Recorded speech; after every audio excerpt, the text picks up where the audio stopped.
করিম চাচা অজয়ের টং দোকানে বসে চা পান করছেন। অজয়ের এই দোকানে তিনি যখন তখন এসে আড্ডা দেন। একা মানুষ। আজ বাইরে বৃষ্টি হচ্ছিল।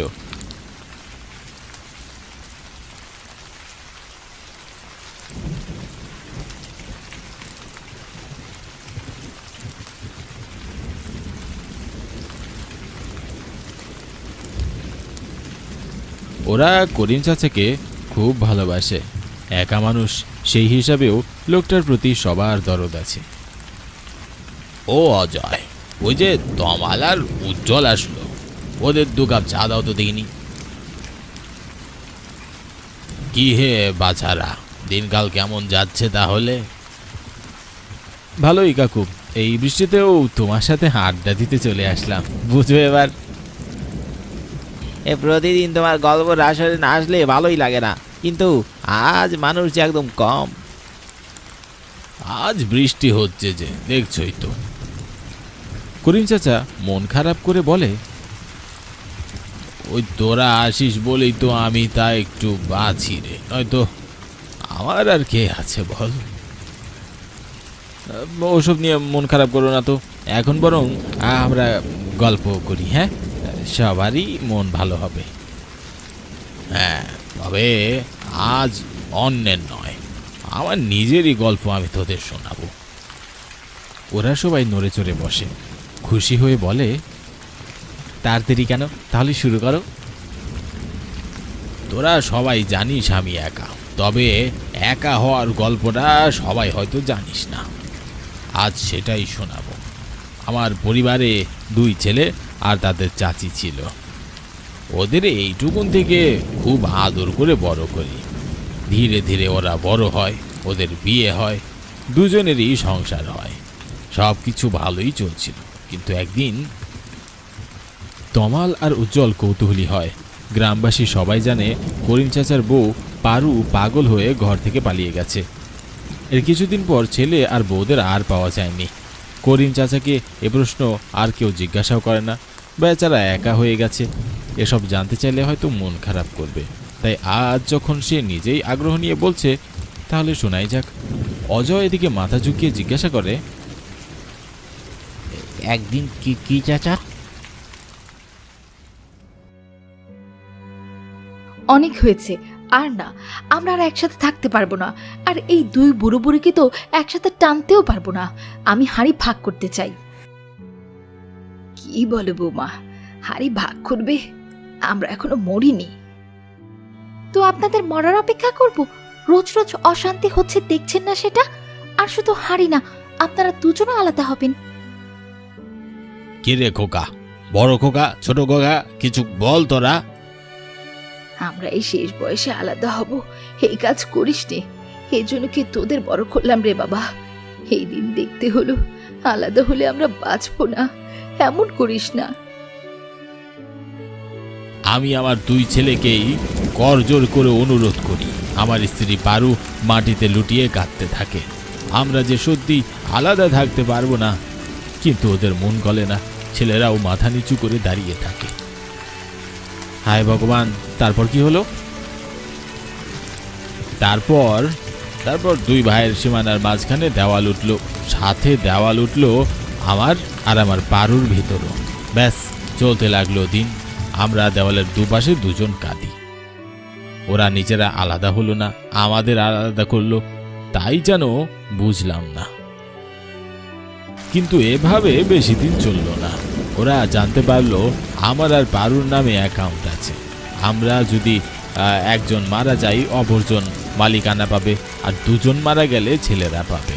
তারপর এক রাতে ওরা পারুর রুমে গেল, আরেকজন আমার রুমে আসলো। সেদিন আমাদের একসাথে করা হলো। শেষ দেখা করতে দেওয়া হলো 2 জনকে। পারু আমাকে দেখে খুশি, আমি পারুকে দেখি, কিন্তু এ খুশি বেশিক্ষণ টিকবে না, সে আমরা 2 হতভাগাই জানতাম। ওরা হঠাৎ আমাদের 2 জনের মুখে বালিশ চাপা দিয়ে ধরল। আমরা অবিশ্বাস্য দৃষ্টিতে তাকিয়ে রইলাম, কারণ ওরা আমাদেরকে সম্পত্তির লোভে মেরে ফেলছে। আর পাশে দাঁড়িয়ে সে দৃশ্য দেখছে আমাদেরই সন্তান। এ যেন নিজেদের বিশ্বাসই হচ্ছে না। ব্যাস খানিক পরেই আমাদের দুটি দেহ ছটফট করে নিথর হয়ে পড়ে রইল নিচে। আমরা দুজনেই চলে গেলাম দুনিয়ার মায়া ত্যাগ করে। ওরা শেষ একবার আমাদের ছুলো, তবে মায়ায় নয়, নিশ্চিত হওয়ার জন্য যে আমরা মরেছি কিনা। নিশ্চিত হয়ে তবেই থামল। করিম চাচার কথা শুনে সবার চোখ যেন ছিটকে বেরিয়ে পড়ে। তার মানে করিম চাচা মৃত? তাদের সামনে যে মানুষটা বসে আছে, দিব্যি চা পান করছে, যে মানুষটা রোজ তাদের সাথে গল্প করে, সে মৃত? ভয়ে সবার গা থেকে ঘাম ঝরছে। একজন ভয় বলে, কি বলছো চাচা, তুমি মৃত? মজা করছো তাই না? হ্যাঁ, আমি মৃত। আমি মরেও ওদের প্রতিশোধ নিতে ফিরে এসেছি। সে চোখে জমা হলো জল, অসহায়ত্ব, কষ্ট স্পষ্ট ফুটে উঠেছে জলের ফোয়ারায়। তিনি হু হু করে কাঁদতে লাগলেন। ওরা আমাদের লাশগুলোরও সৎকারের ব্যবস্থা করলো না, পুঁতে ফেলে সবাইকে জানায় পারু পাগল হয়ে বেরিয়ে গেছে আর আমি ওর খোঁজে বেরিয়ে গেছি। কিন্তু এসব মিথ্যার একদিন অবসান হলো। ওদের কর্মফল ওরা দেখতে পেল। একদিন পারু ফিরে আসে, কঠিন প্রতিশোধ নেয়। সেদিন রাতে আবার দুই ছেলে বাড়ি ছিল না, শহরের কাছে গেছিল। ওরা বাড়ি না থাকায় দুই বউ একসাথে খাটে ঘুমায়।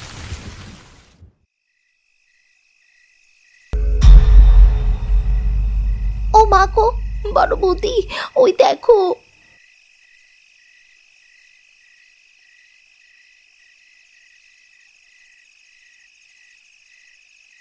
কই, কিছুই নাই, ঘুমাতো। হঠাৎ করে বড় বউ দেখতে পায় ওদের শাশুড়ি মানে পারুর ফ্যানে ঝুলছে। তার বিশ্রী মুখাভঙ্গি দেখে ভয়ে সবার আত্মা যাওয়ার মতো অবস্থা। গলায় ঝোপ ঝোপ বালিশের দাগ, যেন সদ্য কেউ পারুকে বালিশ চাপা দিয়ে মেরে ফেলেছে। আর মুখে কুটিল হাসি। ছোট বউ ভয়ে লাফিয়ে ওঠে। ও মা গো, ও মা গো, বড় বৌদি, ওই দেখো। এ বাবা, এই যে সে বুড়িটা, এটা এখানে কি করছে?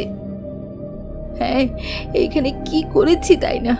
মনে আছে কি কষ্ট দিয়ে আমাদের মেরেছিস, আজ তোদেরও সে একই কষ্ট দিয়ে মারবো। ও মা গো, না না না, এমন করো না, আমাদের ক্ষমা করো, আমাদের ভুল হয়ে গেছে। হ্যাঁ মা, ক্ষমা করো মা। সে বললে তো আর হচ্ছে না, তোদের যে মরতেই হবে। তখন কত করে বলেছি, মাটিতে লুটিয়েছি, আমাদের শুনেছিস তোরা? পারু আর নিজেকে সামলাতে পারে না, রাগে ক্ষোভে সেই একইভাবে ওদের দুজনকে খুন করে। আর আমি দাঁড়িয়ে দাঁড়িয়ে তা দেখি, ঠিক যেমন সেদিন আমার ছেলেরা দাঁড়িয়ে দাঁড়িয়ে আমাদের মৃত্যু দেখেছিল। পারুকে আমি থামানোর চেষ্টা করেছিলাম আগেই, কিন্তু পারু প্রতিশোধ না নিয়ে থামবে না। কি ভয়ঙ্কর যে লেগেছিল সেদিন পারুকে। মানুষ ঠিকই বলে তাই না, ভালোবাসার লোভ দুটোই মানুষের জন্য ক্ষতিকর। জীবন নিয়ে নেয় আর জীবন দিয়েও দেয়। করিম চাচার মুখে রোজ ওরা গল্প শুনত, কিন্তু আজ যে এমন কিছু শুনবে তা তারা কখনো কল্পনাও করেনি।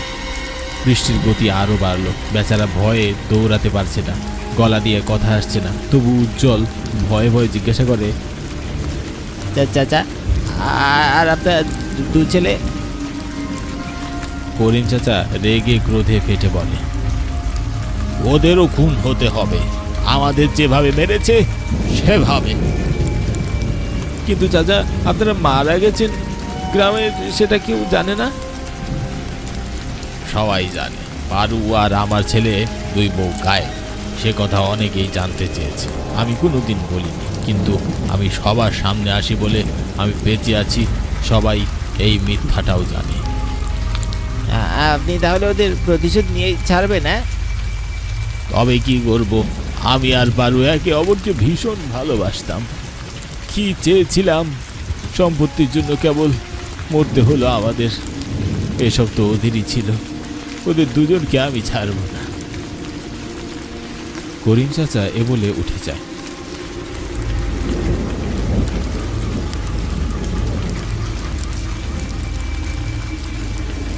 তারপর কি মনে করে ফিরে এসে বলে, শোনো, আমি চলে যাচ্ছি। আজকের পর আমায় তোমরা আর দেখতে পাবে না। অনেক গল্প সকলকে শুনিয়েছি, অপেক্ষায় ছিলাম নিজের গল্পটা বলার। ছেলেদের আমি মারতে পারবো না, ও আমার রাগের কথা পারু হয়তো ঘৃণায় নিজেকে সামলাতে পারেনি।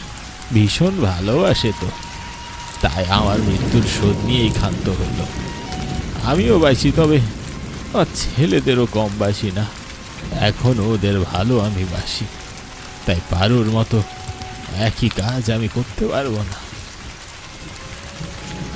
করিম চাচার চোখ দিয়ে পানি ঝরছে, মনের অজান্তে চোখ দিয়ে কখন যেন পানি পড়ছে ওই দুজন ছেলের। করিম চাচা আবার বলল, আবার 2 ছেলে আজ বাড়ি ফিরবে। ওরা ফিরলে বলো আমাদের জন্য কিছু করতে পারে না পারে, আমাদের দুজনের লাশটা যাতে অন্তিম সংস্কারের ব্যবস্থা করে। বাবা হিসাবে এইটুকু তো আমাদের প্রাপ্য নাকি? ওদের জন্য আমাদের দুজনের আত্মা পরপারে গিয়ে এক হতে পারছে না, শান্তি পাচ্ছে না। আর ওদের বলো বউদের কর্মফল বউরা পেয়েছে। তো পারুর তরফ থেকে আমি ক্ষমা চাইছি।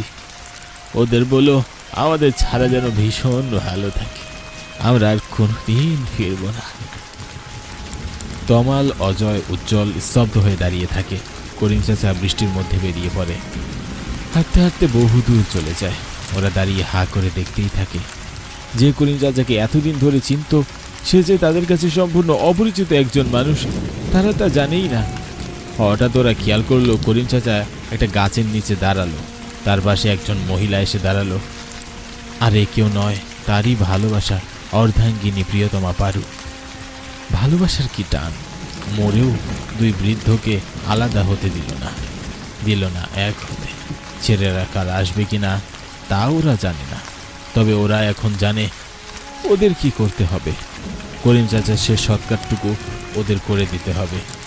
সে ঘর থেকে দেহ দুটি খুঁজে বের করতে হবে। যে করিম চাচা তাদের এত ভালোবাসতো, তাদের চলে যাওয়ার পর তারা এইটুকু করতেই তো পারে।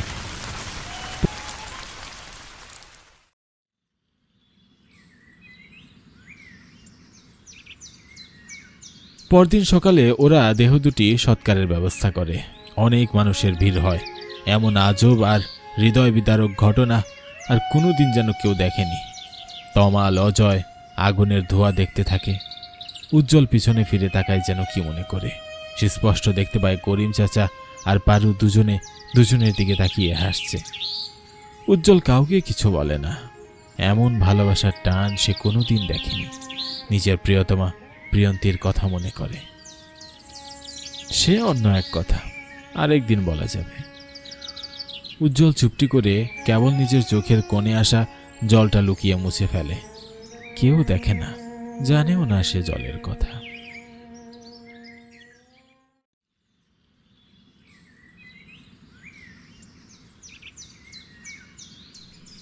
নিতাই দাঁড়া। কিছু বলবে কাঞ্চনদা? ক্রিকেট খেলতে যাব, চল। কিন্তু আমি তো এখন গণেশকে নিয়ে মাঠে যাচ্ছি। কাজ বাদ দিয়ে খেলতে গেলে কাকা খুব রাগ করবে, মারও দিতে পারে। এই কিছু হবে না, চল তো। না কাঞ্চনদা, কাকা আমাকে অনেক কঠিন শাস্তি দিবে, আমি যাই। দাঁড়া, তোর শাস্তির ব্যবস্থা করছি। আমার কথা না শোনার ফল তুই আজ রাতে পাবি। গণেশের গলায় দড়ি ধরে নিতাই তাকে গ্রামের পথ দিয়ে হাঁটিয়ে নিয়ে যায়। কাঞ্চনের কথা না শোনায় খারাপও লেগেছে তার, কিন্তু এছাড়া আর কোনো উপায়ও যে নেই। মা বাবা হারা এতিম নিতাই। আপন বলতে তার শুধু একজন হরণ কাকা। তার বাড়িতে কাজের বিনিময়ে দুবেলা দুমুঠো সে খেতে পায়। পড়ালেখার অনেক ইচ্ছা ছিল নিতাইয়ের, কিন্তু কাকা তাকে পড়ালেখা করতে দিতে রাজি হননি। যদি পড়ালেখা করে তার বাড়ি থেকে চলে যায়, তখন বাড়ির এত কাজ সামলাবে কে? এই ভয়ে তাকে স্কুলে কখনো পাঠায়নি তার কাকা। কিন্তু এদিকে তার ছেলে কাঞ্চনকে ঠিকই পড়ালেখার সুযোগ দিয়েছে, কিন্তু কাঞ্চন ঠিকমতো পড়ালেখা না করে গ্রামের বখাটেদের সাথে তাস খেলে রাত দিন কাটায়। মা বাবার কথা মনে পড়ায় চোখ ভিজে আসে নিতাইয়ের। তারা বেঁচে থাকলে তাকে আজ লেখাপড়া করার সুযোগ দিত, অনেক আদর পেত। কেন মা বাবা এত তাড়াতাড়ি মারা যায় নিতাইয়ের? তার মনটাই কেঁদে ওঠে। একমাত্র গণেশই তার মনের কথা বুঝে।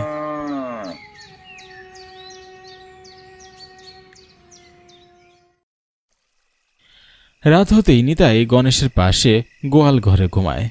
তার নিজের বাড়ি আছে, কিন্তু সে বাড়িতে তার জায়গা হয় না। নিতাই গোয়াল ঘরে ঘুমাতে ঘুমাতে অভ্যস্ত হয়ে গেছে। তার সাথী মশা ও গণেশ। সারাদিন অনেক খাটুনি করেছে নিতাই, আর তাই শোয়া মাত্রই সে ঘুমিয়ে পড়ে। আর তখনই আসে কাঞ্চন। খুবই ধীরে ধীরে গোয়াল ঘরে ঢুকে গণেশের দড়ি ধরে টেনে নিয়ে যায়। বেচারা গণেশও ঘুমিয়েছিল, কিন্তু সে বুঝতে পেরে হাম্বা ডাক ডেকেছে ঠিকই, কিন্তু ক্লান্ত নিতাই কিছুই শুনতে পায়নি।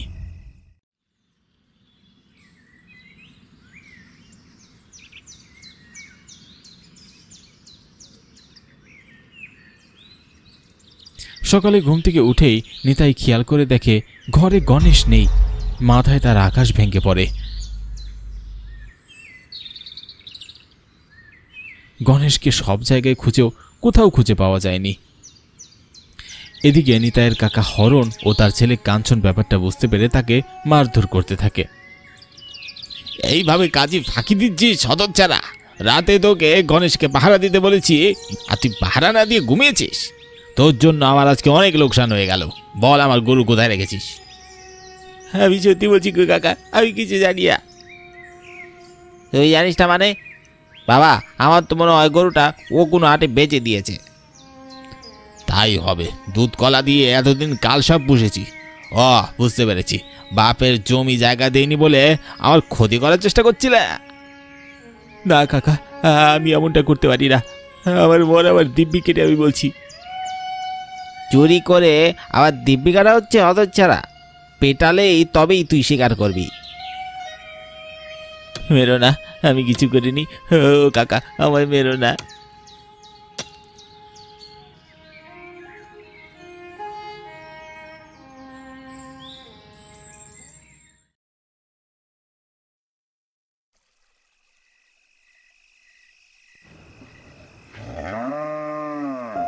গরুর ডাক শুনতে পেয়েছিস তোরা? না তো, আমরা তো কিছুই শুনতে পাচ্ছি না। তাহলে কিছুক্ষণ আগে যে আমি গরুর ডাক শুনলাম। কাঞ্চন, ও কাঞ্চন, আমি তোর পাশে। শুনতে পাচ্ছিস? আমার নাম ধরে কেউ ডাকছে।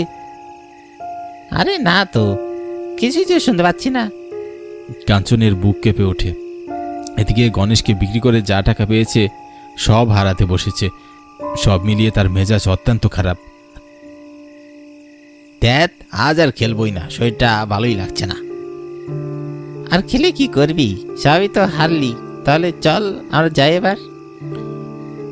রমেশ ও সমরেশ বাড়ির পথে হাঁটে। তারা দুজনে ভাই। কাঞ্চনের ইচ্ছা করছে রমেশ ও সরেশকে ডাক দিয়ে বলতে যেন তারা তাকে বাড়ি পৌঁছে দিয়ে আসে, কিন্তু এমনটা বললে তারা কাঞ্চনকে নিয়ে হাসাহাসি করবে, আর তাই কাঞ্চন তাদের কিছুই জানায় না। নিস্তব্ধ অন্ধকার রাত, ঝিঝি পোকাদের ঝিঝি শব্দ, এসব শুনে কাঞ্চন ভয় কেঁপে ওঠে। তার স্পষ্ট খেয়াল হয়েছে প্রথমে গরুর ডাক ও পরে তার নিজের নাম ধরে কেউ ডেকেছে। কাঞ্চন ভয়ে বাড়ির পথে পা বাড়ায়।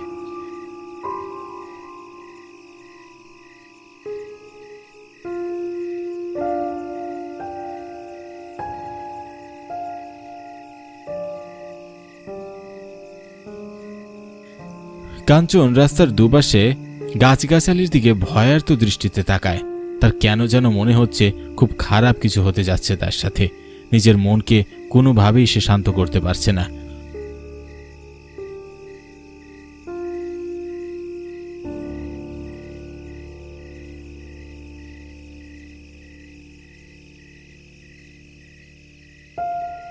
আর তখনই কান খাড়া করে কাঞ্চন শুনতে থাকে। পিছনে গরু দৌড়ে আসে। কাঞ্চন চট করে পিছনে ফিরে তাকায়, কিন্তু কি আশ্চর্য, পিছনে কেউ নেই। জনমানব শূন্য রাস্তা, তার দিকেই যেন তাকিয়ে আছে। শব্দটাও শোনা যাচ্ছে না আর। কাঞ্চন ভয় থরথর করে কাঁপতে থাকে, মনে মনে ভগবানের নাম জপতে থাকে, কিন্তু তারপরই সে তাদের গরুর ডাক শুনতে পায়। থমকে দাঁড়িয়ে পিছনে ফিরে তাকায়, কিন্তু না, কেউ নেই। এ তো আমাদের গরু গণেশের ডাক, কিন্তু গণেশকে তো কালি বিক্রি করে দিয়েছি, আজ যে টাকা দিয়ে টাচ খেলছি। রাস্তার মাঝখানে ভয়ার্ত দৃষ্টি নিয়ে তাকিয়ে আছে কাঞ্চন। তার চোখে ভয় ও বিস্ময় ফুটে উঠেছে। কাল রাতে সে গোয়ালঘর থেকে গরু চুরি করে বিক্রি করে দেয়। যে গরু কিনেছে সে এতক্ষণে গরু নিয়ে জয়দেবপুর চলে গেছে। তাহলে এখন কার ডাক শুনল? অন্য গ্রামের গরু নাকি? ছাড়া পেয়ে এদিকটায় চলে এসেছে হয়তো। কিছুতেই কিছু মিলাতে পারছে না কাঞ্চন। হঠাৎ রাস্তার মাঝখানে নিতাইকে দাঁড়িয়ে থাকতে দেখে কাঞ্চনের চোখ কপালে উঠে যায়। নিতাই তার দিকে এগিয়ে আসছে। হঠাৎ নিতাই কোথা থেকে এলো? এতক্ষণ তো তাকে দেখেনি। তাহলে কি নিতাই তাকে এতক্ষণ ধরে ভয় দেখাচ্ছিল? কিরে গরুচর, তুই এখানে কি করছিস বে? তুই কি আমাকে ভয় দেখাচ্ছিলে? যদি দেখিয়ে থাকিস তাহলে কোনো লাভ নেই, আমি ভয় পাই না। কাঞ্চনের কথায় নিতাই প্রচন্ড ভয়ঙ্কর ভাবে খেপে ওঠে। আজ তুই ভয় পেতে বাধ্য। তুই কি ভেবেছিস তুই গণেশকে চুরি করে আমার দোষ দিয়ে আমাকে মার খাইয়ে পার পেয়ে যাবি? তা আমি হতে দেব না। তুই যা করেছিস তার ফল তুই পাবি। মানে কি বলতে চাইছিস? আমি কেন গণেশকে চুরি করব? আর তুই চুরি করেছিস, তুই চোর। আমাকে মার খাওয়িয়েছিস, তাতে আমার কোনো রাগ নেই। তুই আমার একমাত্র সাথী গণেশকে বিক্রি করে দিয়েছিস। তোকে আমি ছাড়বো না। কি করবি তুই? হ্যাঁ, মেরে ফেলবো তোকে, আমি মেরে ফেলবো। মানে কি বলছিস কি বে তুই? ওই গাছের উপরে দেখ। নিতাই একটা বড় বটগাছের দিকে আঙ্গুল ইশারা করে। বটগাছের উপরে নিতাইয়ের নিথর দেহ ঝুলে আছে, আর তার পাশে গণেশ। এবার ভয় পেয়েছিস? নিতাই হঠাৎ ভয়ঙ্কর মূর্তি ধারণ করে। তাকে দেখে কাঞ্চন কাঁপতে থাকে থরথর করে। নিতাই হুঙ্কার দিয়ে ওঠে, মা বাবা হারা এতিম আমি। আমার বাবা যে সম্পদ রেখে গেছে তা দিয়ে আমি দিব্যি চলে গেতে থাকতে পারতাম, কিন্তু তোরা অন্যায়ভাবে আমার বাবার রেখে যাওয়া সম্পদ আত্মসাৎ করেছিস। তাতেও তোরা ক্ষান্ত হসনি, আমাকে দিনের পর দিন অত্যাচার করেছিস। কিন্তু আর না, এবার তোদের সবগুলোকে আমি মেরে তারপর আমি শান্তি পাবো। আমাকে ছেড়ে দিন, আমার বড্ড ভুল হয়ে গেছে, ক্ষমা করে দে। তোর কোনো ক্ষমা নেই। গণেশ, তোর প্রতিশোধ তুই নিয়ে নেয়। নিতাইয়ের এক ডাকে গণেশ দৌড়ে আসতে থাকে। কাঞ্চন চোখ বড় বড় করে তাকিয়ে কাঁপছে। এক্ষুনি গণেশ তার শিং দিয়ে তার শরীর ছিন্ন ভিন্ন করে দিবে। কাঞ্চন চিৎকার দিয়ে দৌড়াতে থাকে, কিন্তু মাটির সাথে যেন তার পা আটকে গেছে, কিছুতেই নড়াতে পারছে না। সব শক্তি দিয়ে চেষ্টা করার পরও কাঞ্চন আর আগাতে পারে না। গণেশের দৌড়ের সাথে কাঞ্চন কখনোই পারবে না। কাঞ্চন রাস্তায় পড়ে গিয়ে গণেশের দিকে তাকিয়ে হ্যাঁচড়াতে থাকে। গণেশ তার ধারালো শিং দিয়ে কাঞ্চনের পেটে ঢুকিয়ে দেয়। নিতাইয়ের চোখ জলজল করে ওঠে।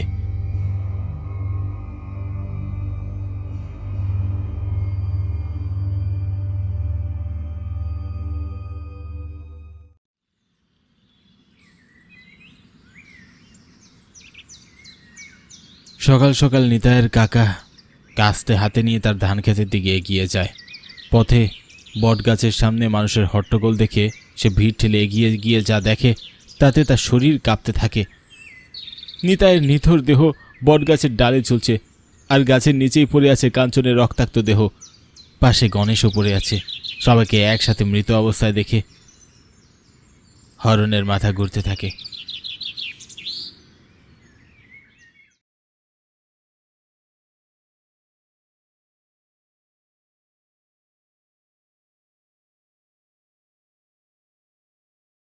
গ্রামবাসীরা আরও একটা মৃত লাশ ঝুলতে দেখে বটগাছের ঠিক সামনে। নিতাইয়ের কাকা হরণ গাছের ডালে ফাঁস নিয়ে ঝুলছে। গ্রামবাসীরা মনে করে একসাথে সকলকে হারিয়ে হরণ হয়তো গলায় দড়ি দিয়েছে, কিন্তু সত্যটা তো এটা, হরণ তার নিজের ভুল বুঝতে পেরে গলায় দড়ি দেয়। নিতাইয়ের সাথে করা অন্যায় তাকে কুরে কুরে খাচ্ছিল।